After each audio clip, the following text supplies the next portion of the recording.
그 후에 모세와 아론이 바로에게 가서 이르되 이스라엘의 하나님 여호와께서 이렇게 말씀하시기를 내 백성을 보내라. 그러면 그들이 광야에서 내 앞에 절기를 지킬 것이니라 하셨나이다. 바로가 이르되 여호와가 누구이기에 내가 그의 목소리를 듣고 이스라엘을 보내겠느냐. 나는 여호와를 알지 못하니 이스라엘을 보내지 아니하리라. 그들이 이르되 히브리인의 하나님이 우리에게 나타나셨은즉 우리가 광야로 사흘길쯤 가서 우리 하나님 여호와께 제사를 드리려 하오니 가도록 허락하소서. 여호와께서 전염병이나 칼로 우리를 치실까 두려워하나이다.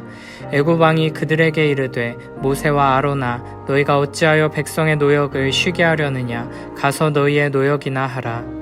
바로가 또 이르되 이제 이 땅의 백성이 많아졌거늘 너희가 그들로 노역을 쉬게 하는도다 하고 바로가 그날에 백성의 감독들과 기록원들에게 명령하여 이르되 너희는 백성에게 다시는 벽돌에 쓸 짚을 전과 같이 주지 말고 그들이 가서 스스로 짚을 줍게 하라. 또 그들이 전에 만든 벽돌 수요대로 그들에게 만들게 하고 감하지 말라. 그들이 게으름으로 소리질러 이르기를 우리가 가서 우리 하나님께 제사를 드리자 하나니 그 사람들의 노동을 무겁게 함으로 수고롭게 하여 그들로 거짓말을 듣지 않게 하라. 백성의 감독들과 기록원들이 나가서 백성에게 말하여 이르되 바로가 이렇게 말하기를 내가 너희에게 짚을 주지 아니하리니 너희는 짚을 찾을 곳으로 가서 주우라. 그러나 너희 일은 조금도 감하지 아니하리라 하셨느니라. 백성이 애굽 온 땅에 흩어져 곡초 그루터기를 거두어다가 짚을 대신하니 감독들이 그들을 독촉하여 이르되 너희는 짚이 있을 때와 같이 그날의 일을 그날에 마치라 하며 바로의 감독들이 자기들이 세운 바 이스라엘 자손의 기록원들을 때리며 이르되 너희가 어찌하여 어제와 오늘에 만드는 벽돌의 수요를 전과 같이 채우지 아니하였느냐 하니라. 이스라엘 자손의 기록원들이 가서 바로에게 호소하여 이르되 왕은 어찌하여 당신의 종들에게 이같이 하시나이까. 당신의 종들에게 짚을 주지 아니하고 그들이 우리에게 벽돌을 만들라 하나이다. 당신의 종들이 매를 맞사오니 이는 당신의 백성의 죄니이다. 바로가 이르되 너희가 게으르다 게으르다. 그러므로 너희가 이르기를 우리가 가서 여호와께 제사를 드리자 하는도다. 이제 가서 일하라. 짚은 너희에게 주지 않을지라도 벽돌은 너희가 수량대로 바칠지니라.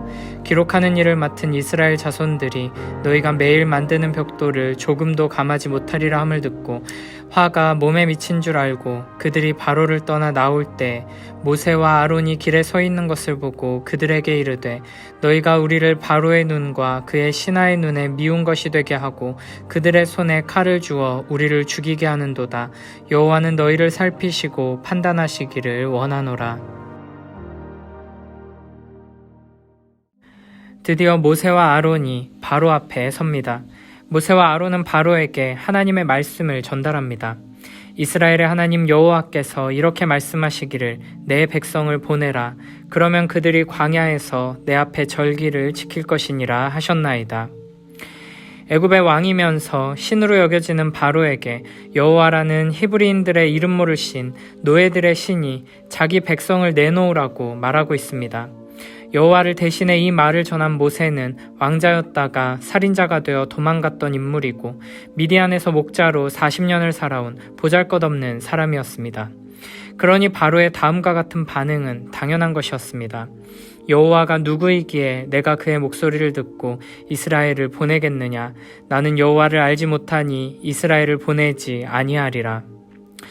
바로의 이런 반응은 하나님의 말씀이 선포될 때 하나님을 대적하는 이 세상이 어떻게 반응하는지를 잘 보여줍니다. 이 세상의 시각에서 여호와 하나님은 한심한 이름일 뿐입니다. 더군다나 자기 스스로를 왕으로 여기고 심지어 스스로를 신으로 높이는 세상 사람들에게 하나님은 불편하고 불쾌한 존재일 뿐입니다. 모세와 아론은 아무것도 바로 앞에서 내세울 것이 없었습니다. 이집트를 압박할 만한 군사력을 가진 것도 아니고 힘이나 권력이 있는 것도 아니었습니다. 그들은 다만 하나님께서 명령하신 대로 바로에게 말할 뿐입니다. 모세와 아론은 공손한 자세로 하나님의 말씀을 전합니다. 히브리인의 하나님이 우리에게 나타나셨은즉 우리가 광야로 사흘길쯤 가서 우리 하나님 여호와께 제사를 드리려 하오니 가도록 허락하소서. 여호와께서 전염병이나 칼로 우리를 치실까 두려워하나이다. 이들은 이 세상의 통치자, 이 세상의 신으로 높임받는 바로 앞에서 하나님을 경외하는 태도로 말하고 있습니다. 이들은 바로를 두려워하지 않고 하나님을 두려워하며 바로에게 하나님의 말씀을 전하고 있습니다. 그러나 역시 바로의 반응은 냉소적입니다. 오히려 너희가 어찌하여 백성의 노역을 쉬게 하려느냐, 가서 너희의 노역이나 하라 라고 말합니다. 바로는 모세에게 네가 누구냐고 물어보지 않았습니다.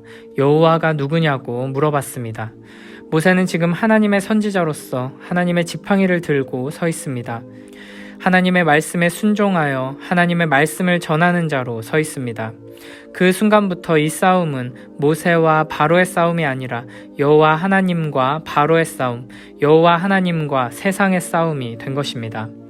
그래서 이제 하나님께서는 여호와가 누구냐는 비웃음 섞인 질문에 대한 확실한 대답을 주실 것입니다. 5절부터 9절에 보면 바로는 노예들을 관리하는 현장 감독들과 기록원들에게 이렇게 명령합니다. 이스라엘 백성에게 벽돌에 쓸 짚을 전과 같이 주지 말고 스스로 줍게 하되 이전에 만들던 벽돌의 양은 줄이지 말라. 또한 그들이 게으르기 때문에 하나님께 제사를 드린다는 소리가 나온다고 조롱하면서 그들의 노동을 더 무겁게 함으로 수고롭게 하여 그들로 거짓말을 듣지 않게 하라고 명령합니다. 그리고 감독들과 기록원들이 백성들에게 가서 이 명령을 전달합니다. 이스라엘 백성들은 이미 너무나 힘들고 괴로운 상황에 있었습니다.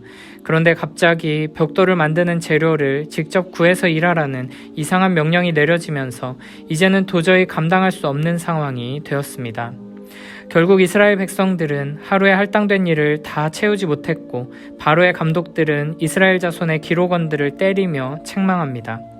바로가 이렇게 실현 불가능한 명령을 내리면서 이스라엘 백성들을 괴롭히는 이유는 이스라엘 백성들과 모세 사이를 이간질시켜서 다시는 내 백성을 보내라는 소리를 하지 못하게 만들려는 것이었습니다. 그리고 바로가 계획한 대로 모든 일이 잘 이루어지는 것처럼 보입니다. 15절에 보면 이스라엘 자손들이 바로에게 가서 호소합니다. 그러면서 이렇게 말합니다. 왕은 어찌하여 당신의 종들에게 이같이 하시나이까?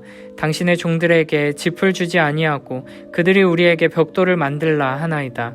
당신의 종들이 매를 맞사오니 이는 당신의 백성의 죄니이다. 분명 하나님께서 이스라엘을 내 백성이라 부르시며 이집트에서 구해내겠다 말씀하셨는데 이 일을 위해 모세를 부르셨고 아론을 세우셨고 여러 이적들도 보이셨는데 이스라엘 백성은 막상 자기들의 노역이 더 힘들어지자 바로에게 가서 엎드리며 호소하고 있습니다. 이러한 이스라엘의 모습을 보면 그들은 아직 하나님을 섬기는 사람들이 아님을 알 수 있습니다. 그렇다고 그들을 바로를 섬기는 자들이라고 말할 수도 없습니다. 그들은 자기 자신을 섬기는 사람들입니다. 자기 자신에게 유리하다면 하나님께 엎드렸다가 다시 바로에게 엎드리는 사람들입니다.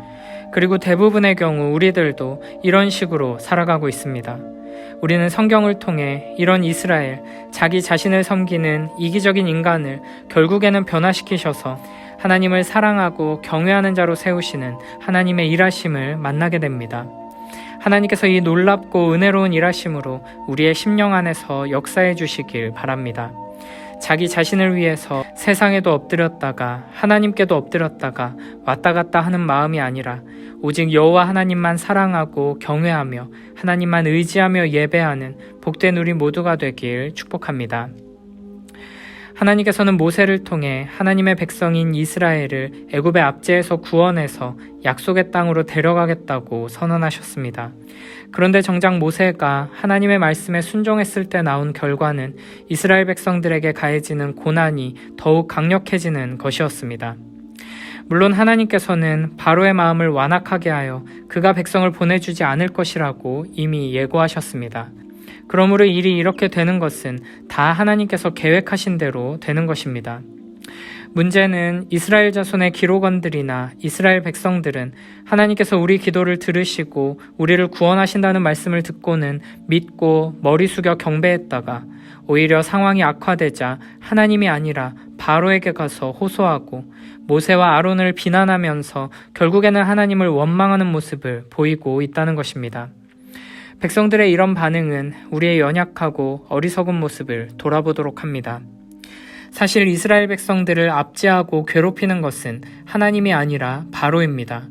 오히려 하나님께서는 이스라엘을 사랑하셔서 선택하셨고 이스라엘을 이 고통에서 건져주기 위해 일하고 계십니다. 그럼에도 불구하고 이스라엘 백성들은 하나님이 아니라 바로에게 호소하고 있으며 바로가 아니라 여호와를 원망하고 있습니다.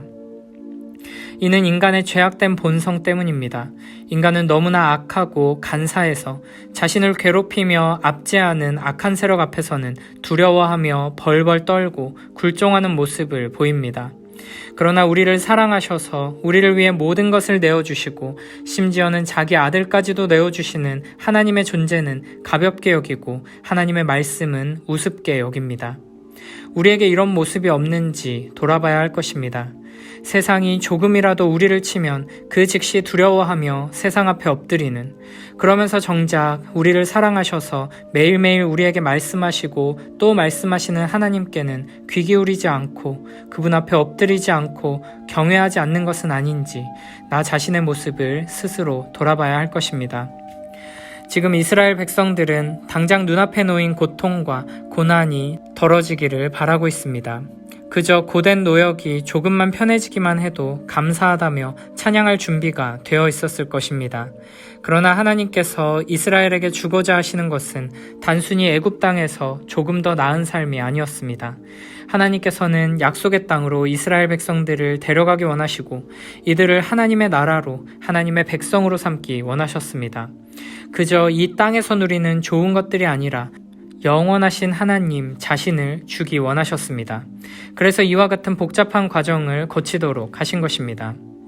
하나님께서 우리에게 약속하신 은혜가 얼마나 크고 깊고 영광스러운지를 항상 기억하며 지금 당장 눈앞에 펼쳐진 고난과 어려움에 흔들리지 않고 믿음으로 약속을 붙들고 주님과 동행하며 나아가는 복된 우리 모두가 되길 축복합니다. 하나님께서 만약 모세와 아론이 바로에게 와서 내 백성을 보내라고 말했을 때 바로가 이스라엘을 즉시 보내주도록 역사하셨다면 이스라엘 사람들은 바로에 대해 꽤 괜찮은 사람이라고 생각하거나 모세가 엄청 위대한 사람이라고 생각하게 되었을 것입니다. 게다가 애굽을 탈출한 이후에도 애굽에 대해 미련이 남게 되었을 것입니다. 10가지 재앙을 다 겪고 나왔음에도 광야에서 하나님께 불평하며 애굽을 그리워하는 듯한 표현을 했던 이스라엘을 생각해보면 충분히 유추할 수 있는 내용입니다. 만약 그렇게 된다면 이스라엘은 손쉽게 이집트에서 나와 약속의 땅에 도착할 수 있을지는 모르지만 정작 하나님에 대해서는 바르게 알지 못하게 되었을 것입니다. 그래서 하나님께서는 이런 과정들을 거치면서 이스라엘에게 하나님이 누구신지를 보여주시고 경험시켜 주시는 것입니다. 하나님의 목적은 이스라엘이 하나님을 알게 되는 것에 있습니다. 하나님께서는 전능하신 능력으로 이집트 땅에 이스라엘 왕국을 즉시 건설하실 수도 있었습니다. 하지만 하나님께서는 그들을 신의 산으로 부르셔서 십계명을 주시며 언약을 맺으시고 광야 생활을 경험하게 하십니다. 이스라엘로 하여금 하나님의 어떤 분이신지 하나님의 능력과 사랑과 뜻과 계획을 깨달을 수 있는 기회를 주시고 하나님을 신뢰하고 사랑하며 하나님 품으로 돌아오도록 하신 것입니다. 이처럼 하나님의 목적은 우리로 하여금 하나님을 사랑하고 경배하는 존재가 되도록 하는 데 있습니다. 이와 같은 하나님의 인도하심을 따라 매일매일 하나님을 더욱 알아가고 경험하며 바른 믿음과 순종으로 자라나는 복된 우리 모두가 되길 축복합니다. 오늘 본문을 통해서 우리는 하나님의 말씀을 따라 순종할 때 어떤 일이 벌어지는지에 대해 생각할 수 있습니다. 모세와 아론이 하나님의 말씀을 선포하자 하나님의 백성은 더 힘들고 어려워졌습니다. 많은 사람들이 하나님의 말씀대로 순종하며 살아가면 우리의 삶에 풍성한 축복과 평안과 기쁨이 넘치게 될 것을 기대하는 것과는 정반대되는 결과가 나타난 것입니다. 사실 주님께서 우리를 복음으로 부르실 때 복음을 따라 살면 고난이 사라지고 어려움이 없어진다고 약속하신 적은 단 한 번도 없습니다.